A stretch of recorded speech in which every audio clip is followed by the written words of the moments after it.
I'm finally going to see Hamilton. Hello aeronauts, it's Aaron James, your cute gay flounder who loves all Disney, theatre and LGBT plus related stuff. So if anybody knows or has followed me or knows me in person, they'll know that I'm a big theatre boy and I've seen most of what the West End has to offer. That's why I like sharing it with you lot in my vlogs or any kind of review things or anything like that, or online. Kind of also to help you know how to get cheap tickets and what shows are worth your money and what shows are worth going to see and hyping up and supporting the theatre scene. But one of the only shows I haven't seen since it's opened is Hamilton, and it's one of the shows I've really struggled to get into a hype and the fan base for. I know Hamilton probably has the biggest fan base of all musicals at the minute. Literally anytime that I'm in the theatre cafe, all I can hear is Hamilton. People always putting it on, as well as like Dear Evan Hansen and Waitress, and I've just really struggled. I was the biggest In the Heights fan when I first ever heard the music ages before it came to the West End, and then I finally got to see it at the King's Cross Theatre when it was there, and I loved it. And I've loved everything with Lin-Manuel Miranda since, like his work with Moana and him as a performer, like singing in the recent Mary Poppins Returns and things like that, and like 21 Chump Street. I'm gonna say that wrong. I think that's right. I've watched it endless amount of times because Lindsay Mendes is queen. 21 Chump Street. Chump Street. Words. I remember seeing photos of like the workshop for Hamilton and being really interested, and then I just kind of lost it. And then before I could even get into the show, it was suddenly this massive hype train, and then everybody saying, like, then it just blasted every single awards, and everybody suddenly like knowing all the lyrics, and then it just became this big thing. And I'm one of those people that when something becomes like this big hype train, I kind of go, it's like, let me make my own mind up before you tell me what I should like. When everybody's kind of like in that massive rave pin and just like, I kind of go, eh. So a lot of things that I've never got into, like even YouTube, I didn't really get into YouTube and YouTubers until I kind of found it for myself when I was 17, 18, 19, 20. No, I was about 20, 19, 20. See what I mean? Because everybody just was so like, it was everywhere, and I was like, I'm okay. And that's kind of been me with Hamilton, because it was so hyped and so this massive fan base, which is amazing for theatre. Like, I'm so here for it. I just wanted to experience the show for myself. Kind of a similar, actually another show I was like this for was Book of Mormon. It was also hyped and stuff when it came out, but I just wasn't in a rush to see it.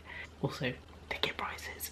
But I finally got to see it last year, and I saw it twice in the same day because we won the lottery for both performances, and I won the lottery again and saw it later in the year. And then I loved it, and I love that show. I just couldn't get into it when it first came out because it was just so hyped.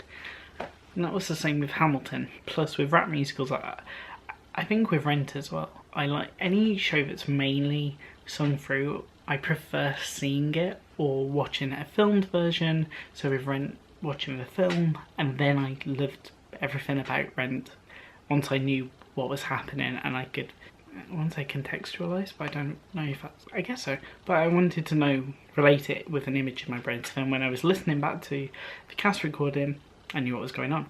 And with Hamilton, I think I really need that. And then I really wanted to see it all through last year, because I just thought, well, I need to see it to make my mind up. And tickets were hard, because I wasn't in a rush to buy tickets. I never got tickets when they were released, and then they just vanished every time. And this boy doesn't queue for that many hours. Do not know how much he's gonna spend. So I did the lottery a lot, but I'm not that lucky. So I got it as a Christmas present. So I'm gonna see it in February. We're doing like, me and my parents are gonna be doing this crazy weekend of 6 Waitress and Hamilton. So that Aero vlog is gonna be insane. And also I'll probably do individual videos if I'm gonna start doing that with theatre shows. But it's gonna be mad, and you'll get to see whether I like Hamilton or not. I'm really nervous because when I finally saw Phantom of the Opera, I really didn't like it. It's actually risky. But recently I've loved a lot of the American transfers. Like, I absolutely love Hadestown. So, I mean, I'm worried for Dear Evan Hansen when it gets here, and Waitress. Not for Come From Away because I know all of it, but those two I'm a bit more like, please don't prove me wrong, please let me love you. Especially as I was going into theatres that had shows that I loved, so Kinky Boots and The Inheritance, even though All About Eve is going to be there afterwards. But hey ho. I'm so excited. I don't even know if I know the basis. I know that it's all about the American Four. Literally, I'm such a bad theatre boy. Such a bad theatre boy. I literally know, I know enough about Hamilton to understand when everybody's going like mad about it, of my friends, and when everybody's going on one. But then like when they go into like specifics, I'm like, so I'm finally going to become like an official theatre fan and understand Hamilton and see it and see if I can get into the hype. Scary. That was all. I just wanted to tell you I'm finally going to get to see Hamilton. So you can expect to see a Hamilton video in February. I don't know if it's before or after, but I'm going to be doing a best shows of 2019 and some other theatre videos, as well as some just, well, you know, the mix of that and Disney and all that jazz. But hey, see you on the flip side. Bye. Bye, bye, bye, bye, bye, bye.